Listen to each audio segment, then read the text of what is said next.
How's it going, everybody? Welcome back to the channel. Today I'll be showing you how to replace the brakes, including both the pads and the rotors, on an F10 BMW. This is specifically a 535i, but it will be a very similar process for, your 528s, 550s, slightly different bolt sizes as far as I understand. Now, quick disclaimer, the front left and the front right are slightly different. The front left has a brake pad wear sensor which you must replace, but there's only a sensor on the left. So if you're doing the front left, you'll have to replace that. If you're doing the front right, there will be no brake pad sensor. So that's just something to keep in mind. I didn't know that, so I ordered this whole kit from SCP Euro, which included the rotors, the pads, and the new sensor. I did the left first, 'cause I figured I'd do the left, make sure I got it all right, and then do the right and show you guys. And then I went to go grab the new sensor for the right, and I was like, where's the new sensor? I only have one. I figured they forgot to send me one, but then I did some more research, and it turns out it's only on the left-hand side. So with all that being said, let me show you first what tools you're gonna need, and then I'll go ahead and show you the process of replacing your brake pads and brake rotors on an F10 BMW 535i. Okay, so let's get into the tools needed for this job. Now, first thing we're gonna have to do, obviously, is lift the car off the ground. And so we'll need a floor jack and some jack stands. It's also a good idea to get some of these jack pad adapters, specifically for BMW. BMW uses these unique sort of little pads that go underneath the frame rails, and they have sort of like a rectangular cutout, which is meant to be where the sort of jack fits into. So I'm not gonna lift them with that. I'm gonna lift them using the center jack point, but then to basically put your jack stands under there safely, this makes life a lot easier. I've done it without these, right, with just using regular jack pads or jack stands. The ones that have kind of this kind of typical U-shaped carrier here. If you have flat ones, they'll work just fine, but a lot of people have this style, and you really need these because they essentially fit over the top here. Okay, so they fit over the top here like this, and essentially these will then fit into the little receiver on the underside of the car, and this will make this much more stable, because if you just use this metal part on the bottom, it works, but it feels a little sketchy to me. So I would recommend these. They're cheap. You can get ones on Amazon for like 15 bucks for two, so that's what I did. We're now gonna need some stuff to basically get the wheels off and get all the stuff off to replace our pads and rotors. So we're gonna need a 17mm and an 18mm socket. We're also gonna need some hex bits. On this car specifically, that means a 6mm for the rotor fixing bolt and then a 7mm for the caliper slide pins. It's kind of a weird size. Most hex sizes don't include 7s and 9s for whatever reason, but you will need a 7. I think it's one of those things where BMW really wants you just to take it to the service center to have them do it, so they use all these weird sizes. Like this could easily be, like this 7 could be a 6, right? In my opinion, BMW is just trying to make you spend money by going to the service center, but we can work around that. You're obviously gonna need some sort of ratchet. You may want a breaker bar for the lug nuts and the caliper mounting bolts. You're gonna want a torque wrench in order to put everything back together, one that goes up to about 100 foot-pounds. And then finally, you're also gonna need a disc pad spreader, such as this one. Now, of course, BMW has their own, and as you'll see, the design of the caliper makes it really hard to get this in. So essentially what we're gonna need to do is essentially take this apart into two pieces and then slide it into where it goes, which is a little annoying, but again, something we can manage.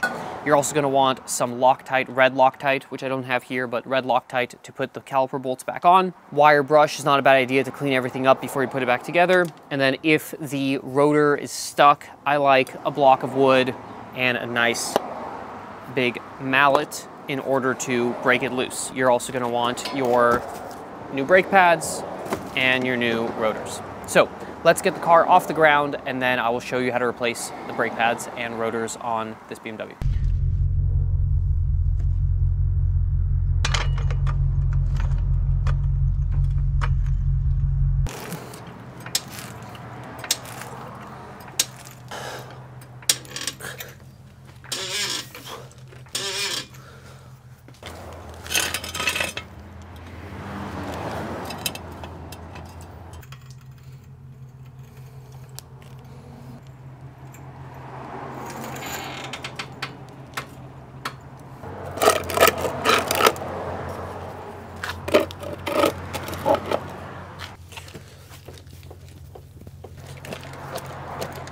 All right, so now we can go ahead and zip off the wheels. Again, if you don't have an impact, then you may want to do this when the car's still on the ground, but an impact makes life a lot easier.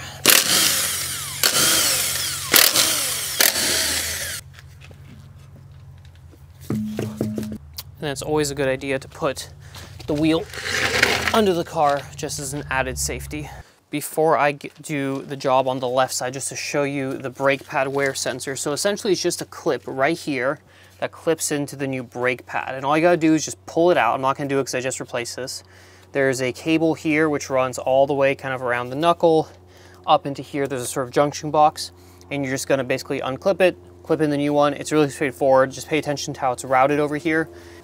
It's probably gonna break when you pull it out if it's old and brittle, so you probably should order a new one. If you order the kit from FCP Euro, which comes with brake pads and rotors, it also comes with the new sensor. So I would just order that kit because it has everything you need, along with a new clip over here, because these tend to break over time. I'm gonna show you how to do the front right now, but just something to keep in mind that you're gonna need a new sensor for the left-hand side.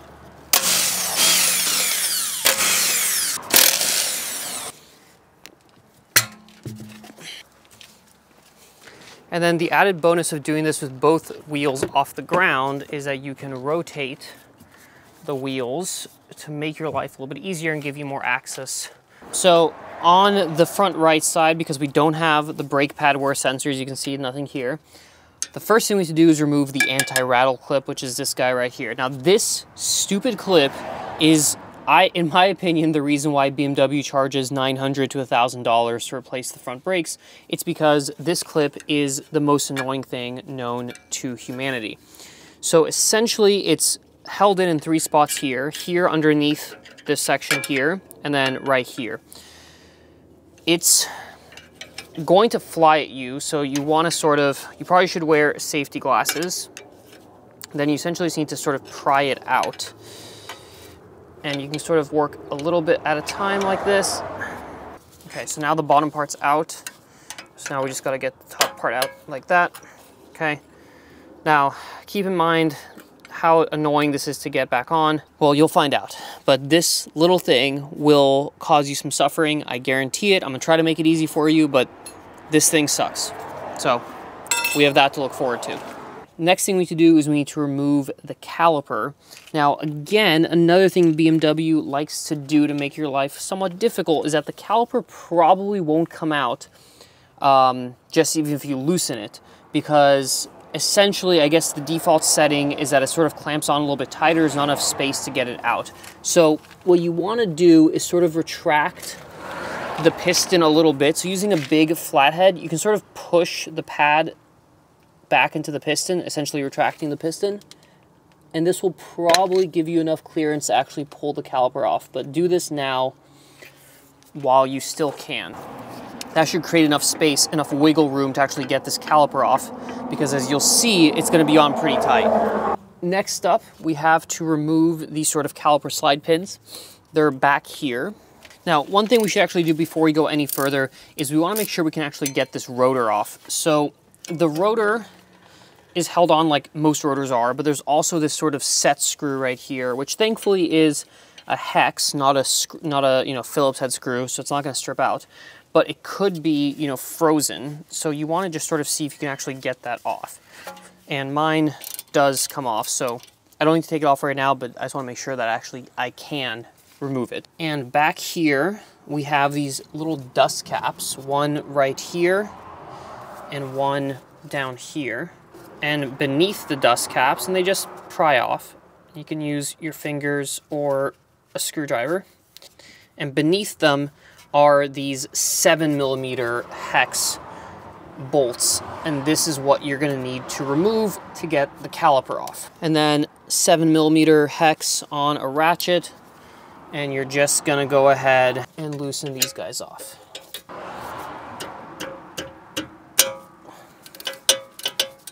Top one and the bottom one. And then just loosen those guys off all the way. They're actually a little bit tricky to get out because they're kind of a tight fit inside the sleeve. And here's one. This is what it looks like. So you can see here it sort of fits into a sleeve. And, the sleeve goes all the way up to the end. So it's going to be on there, not tight, but it's kind of, pressured onto there like this, so you have to sort of pull it out. And bottom one comes out as well too. Then grab something to hang the caliper. I like using this old clothes hanger because it's really easy to sort of take on and off. I'm just gonna hook it up on this control arm. And then because we, you know, push the piston in a little bit already, this caliper should just slide off. But as you can see here, even now, it almost doesn't want to clear the bracket just because of the way it's made. And we're just gonna tie it out of the way using my clothes hanger to give us more space to work. And this brake pad will be on the outside and it just comes right off. And then the one that's inside here will also come right off, but we're gonna leave it in there for a second because we need to push the piston back in. Okay, so like I said, BMW wants to make this hard. Usually, on most calipers, this kind of piece right here doesn't extend all the way down. It's sort of just more of a U shape, and so you can just put your pad spreader in like this. But this one, you got a piece of metal there, in my opinion, just to make you take it to the service center or to make you buy the special BMW tool. But using just a cheapo brake pad spreader, if you just take it apart, we can then slide that guy in there, reassemble like so, and then you just use this like you would any other brake pad spreader. So you just twist this down until it makes contact with the old brake pad, and then you just turn, and as you'll see here, the piston is going to retract back into the caliper, and we just want to go until it bottoms out. Once you feel resistance, you can loosen it up and then take it apart again. And now the caliper is ready to go with for the new rotors and the new pads. Last thing to do is remove this old brake pad. It just pops out. There's a clip here in the back which holds it in place. As you can see here, these are very worn, so it's time for some new brake pads. So now we gotta just remove this bracket in order to remove the rotor. It's just held on by two 18mm hex bolts back here. So we're just gonna need probably a breaker bar, honestly, because these are on pretty tight and they should have some red Loctite on there. So if you can get behind them with an impact, that's obviously better or easier. I don't have a ton of space back here, so I'm just gonna use my breaker bar. Oh man, that's on there tight. Let's try the bottom one first.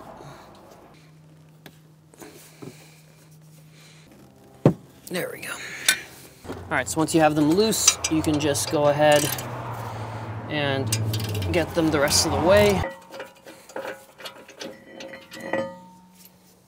And then your caliper bracket just comes off. And now we just gotta get the rotor off. And there's a good chance it's gonna be seized on there. I mean, this is a California car, but even this is seized on there. So if you live anywhere other but California, it's probably gonna be on there pretty good. So first things first is we have to remove the fixing bolt right here.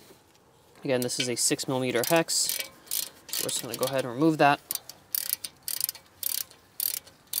And there's some rust back there, so that's probably why. Yeah, as you can see, it's just on there. So what we're gonna do, what we could do is spray some penetrating fluid right here around the hub flange, but instead, before I try that, I'm gonna just try to use a block of wood and a mallet. So you want to hit on the outside of the brake rotor, okay, just to break it loose. And usually it just takes one or two good hits. There we go. One good hit. That breaks loose. And that comes off. Okay. To get this clean, you have a couple options. You could go with like a Scotch Brite pad like this and just sort of work your way around. This works pretty well for like very surface level rust. You could go with like a wire brush like this. All right, that gives you a little more leverage, a little bit easier. Or if you're lazy like me, you can just use a drill with a wire wheel.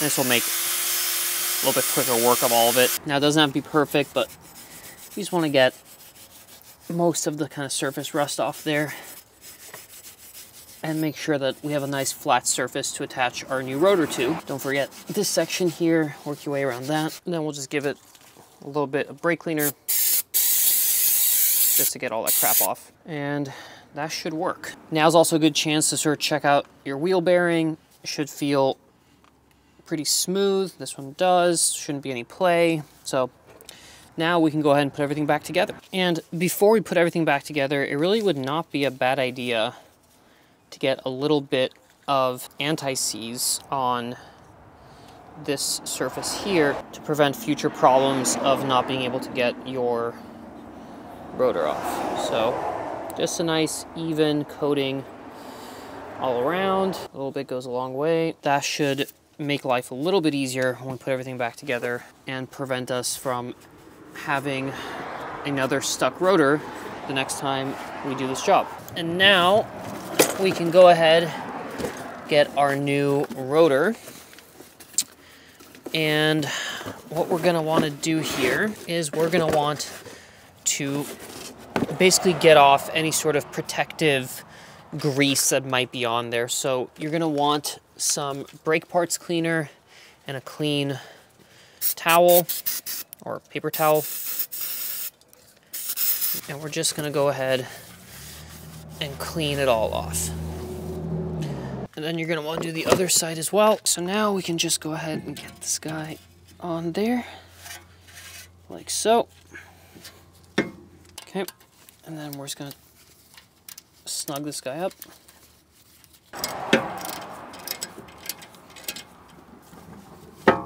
So now we just got our fixing bolt snug back up.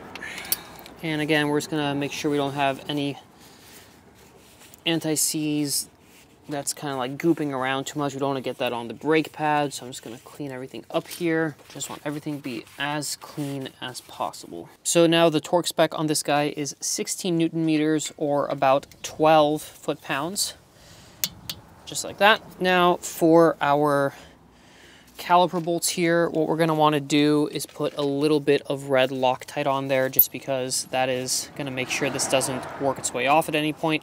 Just a little bit on the threads right there, and we will repeat on the other one. And we can go ahead and get these installed. Okay, now we can just go ahead and zip these the rest of the way.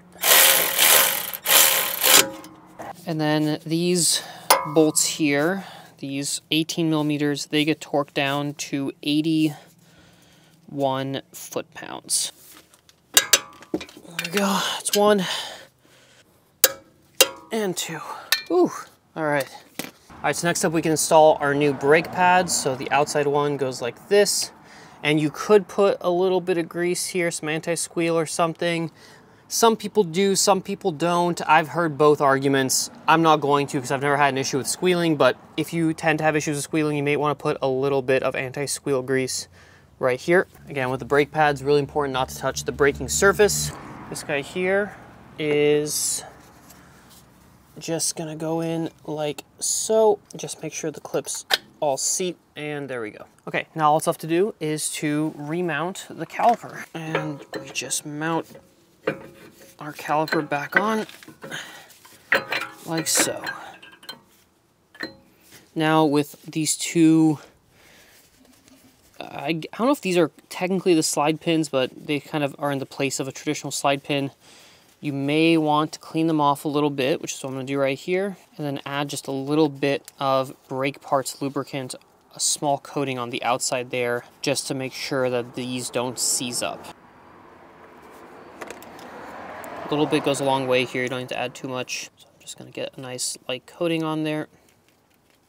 And repeat on the second one. And now the tricky part's actually getting these back in there. So you sort of need to find where they slide in, and then you have to actually find the threads, which can be a little difficult, but just be patient.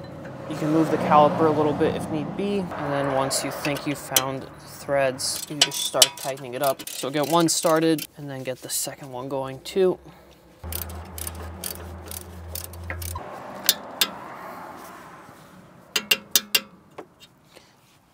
Just like so.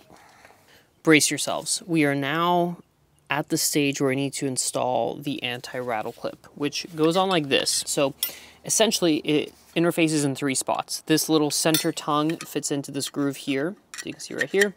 And then these two ears on either side, they fit underneath right here. So I found that the best way to do this is to get one of the ears started. So I'm going to get this bottom one here started underneath there, okay? And then you need to find a way to get, essentially need to find a way to get this ear also started at the same time. Okay, so as you can see here, we have both ears in there, and we don't want them to come out, but at the same time, we need to pry up like so, being very careful that nothing is coming loose. I think we're still good.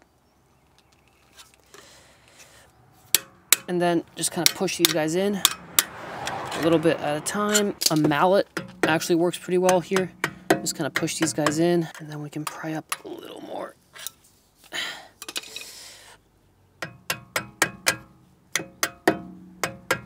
We just needed to clear that center part. I know you can't see exactly what I'm doing here, but essentially I'm prying up between here with my screwdriver while keeping tension on here. Maybe, just maybe.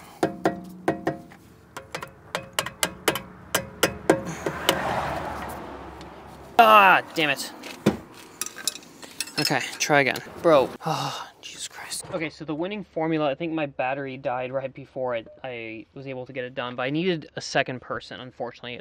Yesterday I did it with 3 people, today 2, so maybe next time I'll be just by myself, but essentially what you need to do is you need to hold this part here with your hand once you have these 2 ears put in there, right? So kind of like get them in there with your fingers, shove them in there. You can use the mallet, sort of tap them in evenly, make sure that they're both engaged there. This little tongue here is going to be on the outside. And then what you need to do is use the screwdriver like this to lift the whole thing, right? It'll raise this part here.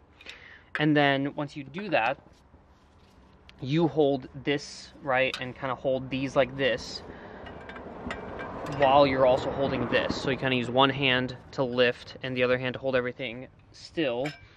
And then your helper is going to use another screwdriver right here, and they're just going to tap it in until this clears this front lip.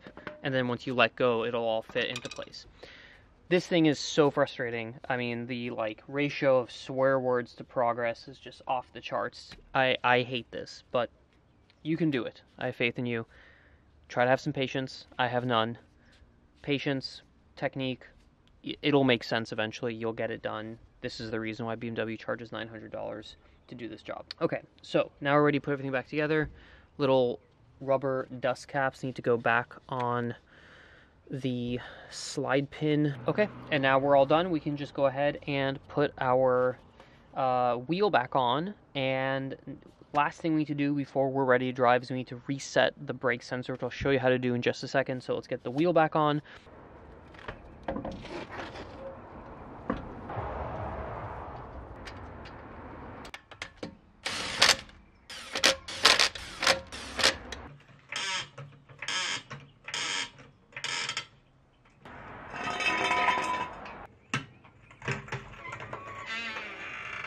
Now, the last thing we need to do is torque down the lug bolts to about 100 foot-pounds. And we want to do this in a little bit of a star pattern, just to make sure that they all go on evenly. So let's get them started and snug, and then torque them down to 100 foot-pounds.